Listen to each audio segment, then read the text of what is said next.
Radio Karoual, le journal. Présentation Joseph Ismaël Bationo. 17h en temps universel au camp militaire Liptako de Dori. Madame, Monsieur, bonsoir. Bienvenue à cette édition du journal Le Sommaire.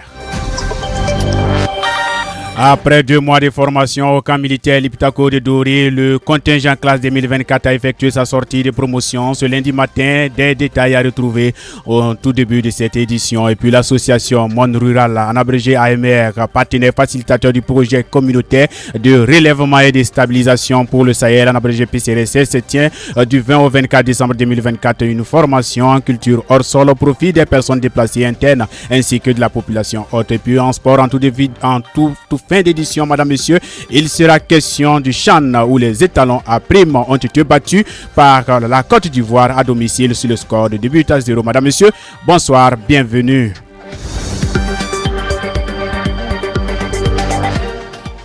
Ceci dit, comme je l'annonçais en titre, ce lundi 23 décembre 2024, le contingent classe 2024 a effectué sa sortie de promotion après 2 mois de formation. Débuté le 20 octobre dernier au camp militaire Liptako de Dori, ils sont au total 252 sortis soldats de 2e classe. Le reportage est signé Seydou Sérémé avec la voix de Cheikh Yannick Soumi.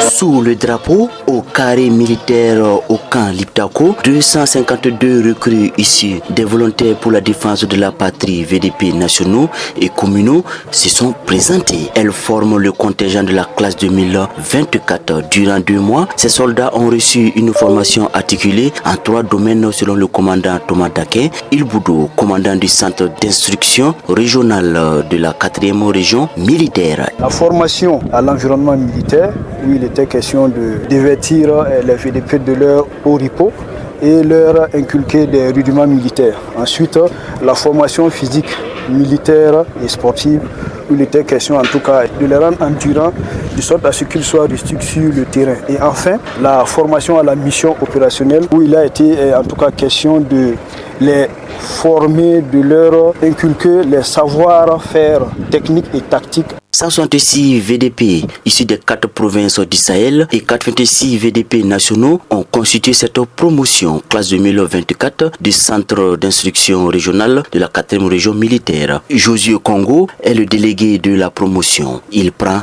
un engagement. Nous avons eu 2 mois de formation durant laquelle on a appris le métier des armes. Nous allons mettre en œuvre toutes ces connaissances afin de rétablir la paix au Faso. 6 phases ont constitué cette formation de 2 mois de ce transfuge de supplétifs de l'armée en militaire plein. Pour assurer leur mission avec brio, le commandant Ilboudo prodigue des conseils. C'est de ne jamais oublier ce que leurs cadres les ont appris, ça a été dit ici. Ils doivent servir avec honneur, loyauté et dignité, toujours dans la discipline militaire, bien sûr. Et ils doivent toujours s'armer d'abnégation, de courage, afin de pouvoir vaincre la menace sur le terrain. Le gouvernement de la transition l'avait signifié que les militaires seront recrutés aussi dans les rangs des volontaires pour la défense de la patrie, VDP. C'est désormais chose faite au Sahel à travers ce contingent. Et puis sans transition, après le camp Liptako de Dori, mettons cette fois-ci le cap au niveau du siège de l'association APFES. En effet, la direction en charge des droits humains, en collaboration avec l'association pour la promotion de la femme et de l'enfant dans le Sahel, a tenu une rencontre avec les leaders d'associations des femmes de la commune de Dori sur la tolérance et la paix. Cette rencontre s'est tenue au sein du siège de l'association APFES à Dori ce lundi 23 décembre 2024. Le compte rendu est signé Aruna Maïga. L'objectif de cet atelier de formation de 2 jours est de faire des responsables d'associations du levier de la tolérance et de la paix au Burkina Faso. La première communication, paix et cohésion sociale et implication des femmes au Burkina Faso, est présentée par Ali Maïga, directeur en charge des droits humains au Sahel. Ce qu'on peut dire, on a d'abord défini ce que c'est que la cohésion sociale. Ensuite, nous avons vu donc les instruments qui prônent l'implication des femmes dans le processus de paix. Enfin, nous avons proposé des solutions pour que les femmes puissent participer pleinement au processus de réconciliation, au processus de paix et de résolution des conflits. Pour la présidente de l'Association pour la promotion de la femme et de l'enfant dans les pays du Sahel, APFES, cet atelier de formation aura un impact sur la tolérance et la paix. Geneba Kindo. Pour parler de paix, tolérance et autres, il faut que toi-même tu sois tolérant. Il faut que tu cultives autour de toi la paix. Inciter les autres à te suivre, il faut donner un bon exemple. Et actuellement, c'est des responsables d'associations qui sont avec nous aujourd'hui pour recevoir cette connaissance-là. Les leaders des 25 associations ont pris part à cette formation. Aïssatou Haïdara, présidente de la coopérative Mbala Réobi et participante, compte mettre à profit de sa communauté ce qu'elle a appris au cours de cette formation. De façon succincte, en tout cas, on a retenu plusieurs choses. L'importance que la femme peut jouer pour contribuer à la cohésion sociale, à la tolérance et le vivre ensemble. Tout ce que j'ai appris, je vais le relater dès que je rentre dans mon association. Je vais partager de l'information pour que ça puisse passer. L'autre moitié du ciel constitue plus de la moitié de la population burkinabé. Il faut donc une synergie d'action en vue de leur implication effective dans la promotion de la tolérance et de la paix dans toutes les communautés sahéliennes au nom du droit à la paix. Et puis d'une formation à une autre, comme je l'annonçais en titre, l'association Monde Rural, en abrégé Haimer, partenaire facilitateur du projet communautaire du relèvement et de stabilisation pour le Sahel, en abrégé PCRSS, tient du 20 au 24 décembre 2024 une formation en culture hors sol au profit des personnes déplacées internes ainsi que la population haute à la maison de la femme de Doré ainsi que dans d'autres lieux de la ville. Aruna Maïga pour plus de détails. C'est bon? C'est comme ça? Oui. Donc parmi les étapes, on a parlé de soit des semences, soit des cycles, la mise en place, les matériaux qu'il faut. Ils sont plus d'une centaine de personnes réparties dans plusieurs centres qui prennent part à cette formation. Hamadou Diabaté, déplacé interne et participant, s'est dit très satisfait au regard de la qualité des enseignants. Donc on trouve que la formation était intéressante parce que ça nous apprend beaucoup de choses et c'est une chose qui est trop pratiquée dans notre région aussi. Donc je vois que c'est une formation qu'on attendait vraiment depuis et on a la chance de participer aussi et on voit que ça s'est bien déroulé et on peut dire que c'est les meilleurs formateurs que nous on a eu parce qu'ils nous expliquent dans toutes les langues et on arrive à bien se comprendre. Balkissa Diko, issue de la population haute et participante à cette formation, s'est dit prête à mettre en pratique les cours reçus une fois de retour chez elle. Je trouve que la formation est vraiment intéressante parce qu'on a eu à apprendre beaucoup de choses qu'on ignorait sur la culture hors sol. Et donc, je pense qu'avec les connaissances qu'on a pu acquérir, nous pouvons désormais essayer de pratiquer la culture hors sol. Les organisateurs, quant à eux, se disent très satisfaits au regard de l'engouement. Boukari Nikiema. Il faut dire vraiment que la réaction des gens était vraiment, on peut dire, ça a été très satisfait parce que on voit l'engouement autour, il y a des questions et des échanges d'expérience. En tout cas, on peut dire que vraiment, les gens étaient vraiment satisfaits par rapport à la formation, même si elle n'a pas encore fini. Il a par ailleurs invité les apprenants à prendre à bras le corps cette formation reçue. Le message, c'est de dire vraiment de s'imprégner de hors-sol et vraiment d'aller, en tout cas, être ambassadeur quelque part, montrer à son voisin, à un ménage voisin, comment on fait le hors-sol. Ça pourrait vraiment apporter beaucoup. Et c'est encore un domaine porté actuellement. Il n'y a pas de terre pour cultiver et on ne peut pas encore aller en brousse pour cultiver. Ce soir, on peut faire le hors-sol et nourrir sa famille. Les participants ont pour leur part remercié les organisateurs pour l'initiative.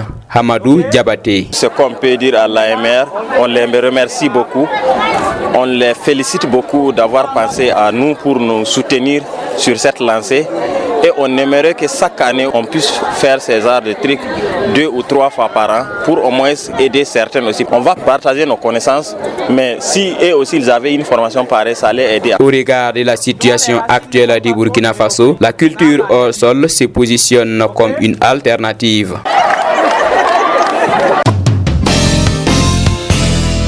Mettons à présent le cap sur Ouagadougou. Ce lundi 23 décembre 2024, le gouvernement, par la voix du ministre en charge de l'économie et des finances, Aboubakar Nakanabo, était devant les députés de l'Assemblée législative de transition, en abrégé ALT, réunis en séance plénière. Au cours de cette séance, le ministre en charge des finances a défendu le budget de l'État exercice 2025 tout en donnant son quitus pour l'adoption de la dite loi, et les sous-commissions de l'Assemblée législative ont suggéré à l'exécutif d'avoir une gestion rigoureuse des ressources. Leila Diallo pour plus de détails. Devant les députés de la Commission des finances et du budget, comme FIB, de l'Assemblée législative de transition ALT, le 10 décembre, le ministre en charge des finances avait articulé la défense du budget autour de la rationalisation des dépenses. En effet, au titre du projet du budget d'État 2025, le département des finances a vu une baisse des dépenses d'acquisition de biens et services, de transferts courants et d'investissement sur ressources propres et les dotations budgétaires globales. Ce qui s'est traduit par un gain de plus de 3 milliards de francs CFA en termes de rationalisation. Ce projet de budget de l'État, loi de finances, exercice 2025, a été adopté par les députés de l'Assemblée législative de transition. Selon ce projet, les prévisions de recettes sont estimées à 3 149 milliards 793 millions 951 000 francs CFA. Ainsi, comparativement à l'année 2024, les prévisions 2025 enregistrent une hausse de 3,9%. Pour les dépenses budgétaires, les prévisions sont estimées à 3 612 milliards 272 millions 641 000 francs CFA. Les dépenses courantes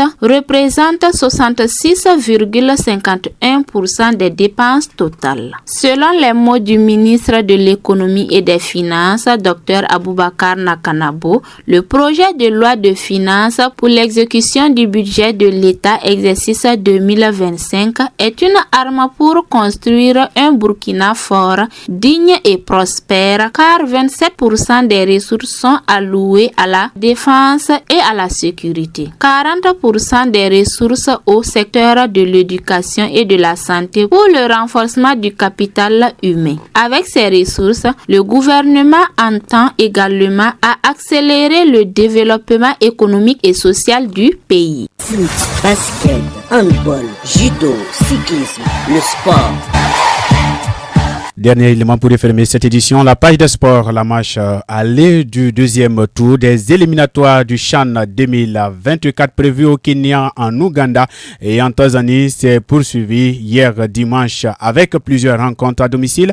La Côte d'Ivoire s'est imposée tranquillement 2-0 face aux étalons du Burkina Faso. En revanche, le Togo, le Ghana et le Sénégal ont tous été tenus en échec. Boubacar Salam pour plus de détails. La Côte d'Ivoire n'a pas pu laisser filer l'occasion de prendre une bonne option pour la qualification au CHAN 2024. Dans le stade Félix Houphouët-Boigny Clair-Sémé, les éléphants locaux se sont imposés grâce à un doublé d'Oumar Konaté. L'attaquant a ouvert le score à la 17e minute avant de doubler la mise à la 51e minute. Cette victoire permet à la Côte d'Ivoire de prendre une avance conséquente face aux étalons à prime. Avant le match retour prévu dans une semaine. De leur côté, le Togo et le Ghana n'ont pu faire mieux qu'un match nul face à leurs adversaires respectifs. Au stade de Kégué à Lomé, les éperviers locaux ont ouvert le score face au Niger à la 31e minute grâce à Abdul Alimou Sama. Cependant, ils n'ont pas pu conserver leur avance. Le MENA A'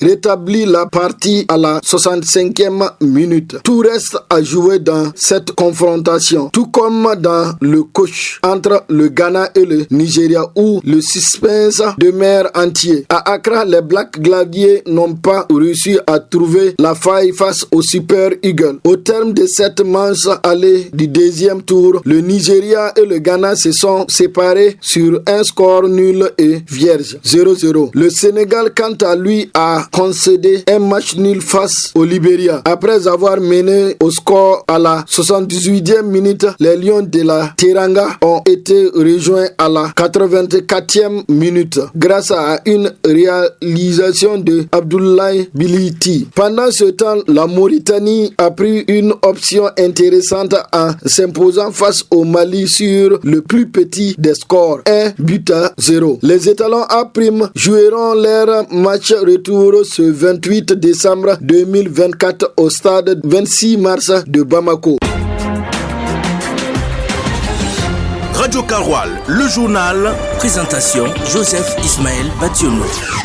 Mesdames, Messieurs, c'est sur cette note se referme cette édition. Merci à vous de l'avoir suivi. Mise en onde par Elouine Désiré Nikema. Merci à toute la coordination rédactionnelle. Restez à l'écoute.